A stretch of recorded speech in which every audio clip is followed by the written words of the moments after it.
Hello, and welcome to I'm your host, Jacob, and today I'm going to be taking you on a wonderful journey through the cosmos. Let's start by asking some simple questions. How big is space really? If the Earth were about 2 inches across, how far away do you think the moon would be?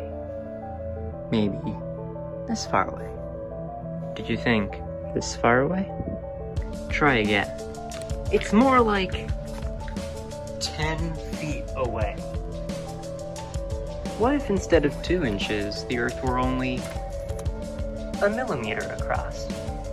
How far away do you think the sun would be? Well, I can tell you this. We're going to need more room than there is downstairs. The sun would be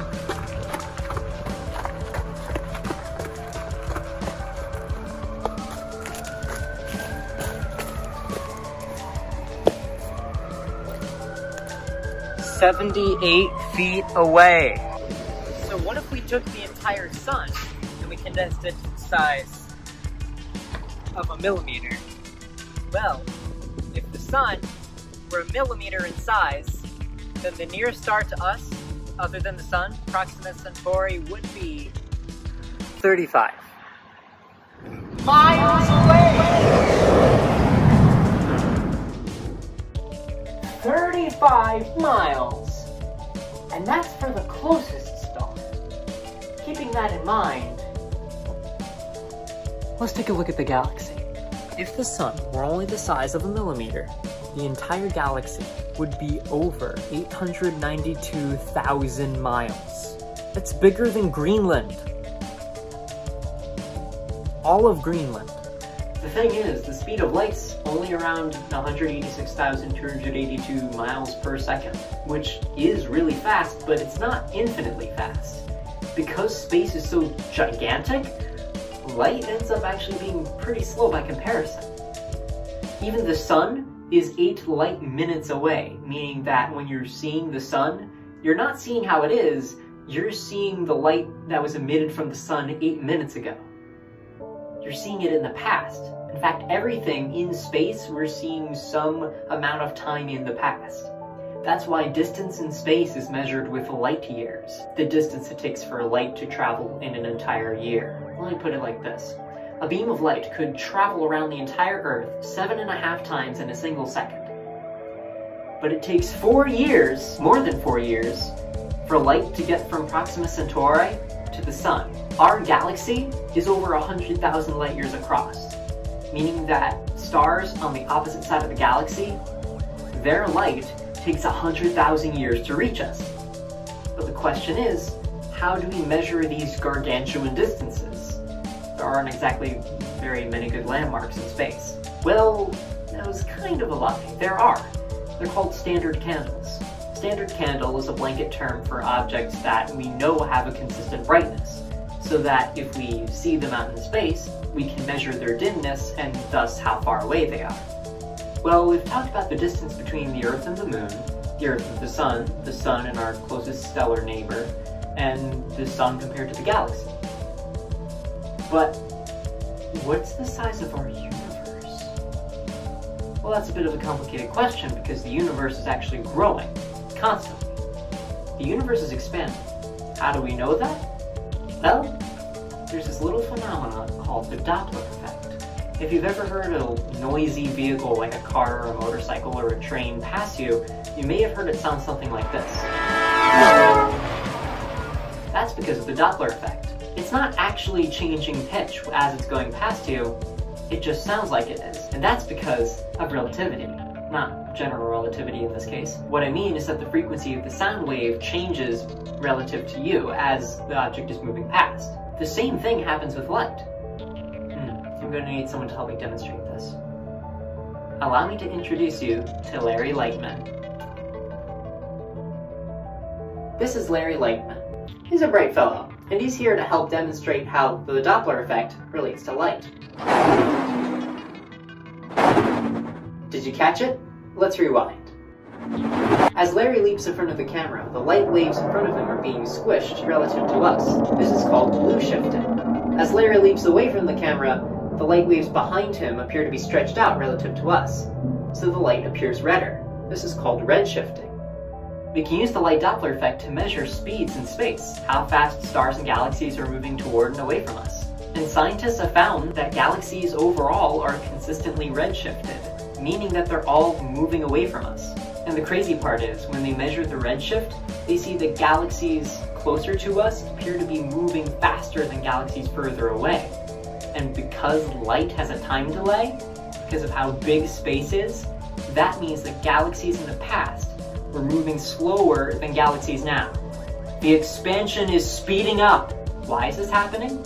Well, the answer to that is a very common scientific fact known as nobody knows. There's still so many mysteries in cosmology, and it's remarkable how much we have left to discover. But how do stars form?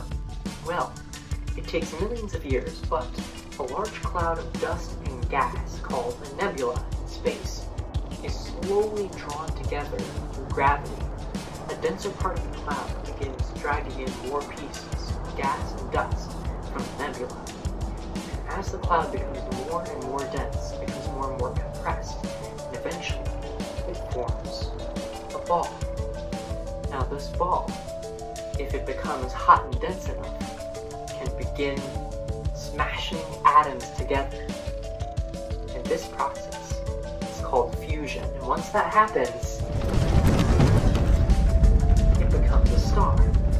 Now stars are round, but we see them as star-shaped because of the way that light diffracts through our eyes or some telescope lenses. And this makes them look pointy from far away. Every star, no matter how massive, is kept stable through two forces in balance. The first being gravity, the one that formed the star in the first place, trying to squeeze all the stuff in the star into a single point. While inside the star, fusion pressure tries to push everything outwards. If these two forces are in balance, the star is stable. Now, less massive stars are cooler and redder. They burn much more slowly than more massive stars, and so they can last a much longer time.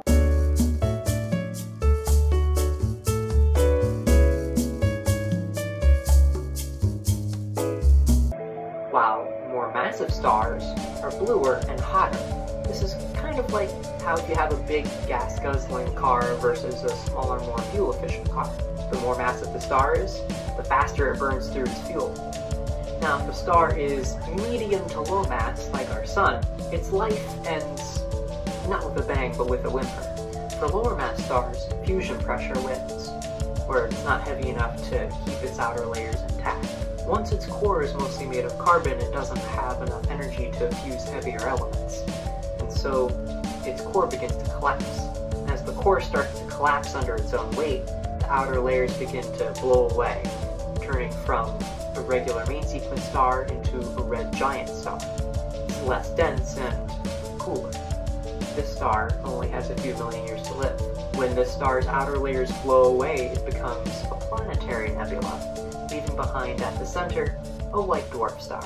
While for more massive stars 8 times the mass of our sun or more, well, gravity wins.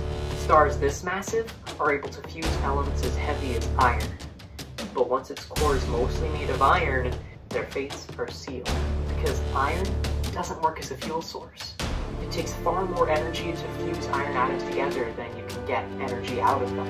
The iron core collapses under its own weight incredibly fast. It sends a shockwave out to the outer layers, until finally, the star explodes into a supernova. Most of these higher mass stars leave behind what's called a neutron star, where the protons and electrons in the atoms at the core fuse together into neutrons. But if the star is massive enough, it can become a black hole. Now, black holes don't suck in matter like you see in some movies or TV. Black holes have just as much gravity as the star that created them. The only difference is that they're so dense that after a certain point, the event horizon, their escape velocity is faster than light. Think of it like this. If you wanted to send a rocket into space, it would have to go a certain speed in order to escape Earth's gravity. for a black hole, it's so massive and dense that after a certain point, even light isn't fast enough to escape. Now, what's interesting is that black holes that are hundreds of times more massive than our sun, called supermassive black holes, are actually what may have formed some of the first galaxies. If you look closely at the center of our galaxy, you can see a bunch of stars orbiting in wildly stretched out orbits around a very small, very dense, invisible object. Luckily, it's many, many light years away, so we're far out of its sphere of influence. We don't need to worry about it. There's so much more we could talk about when it comes to the wonders of outer space, but according to my wrist, we're out of time. I introduced you to the vast cosmic distances of our world, how distances and speeds can be measured in space, and how stars and galaxies are formed. So thank you for joining us on this wonderful journey through the universe. But in very massive stars. For lower mass stars, and when this happens,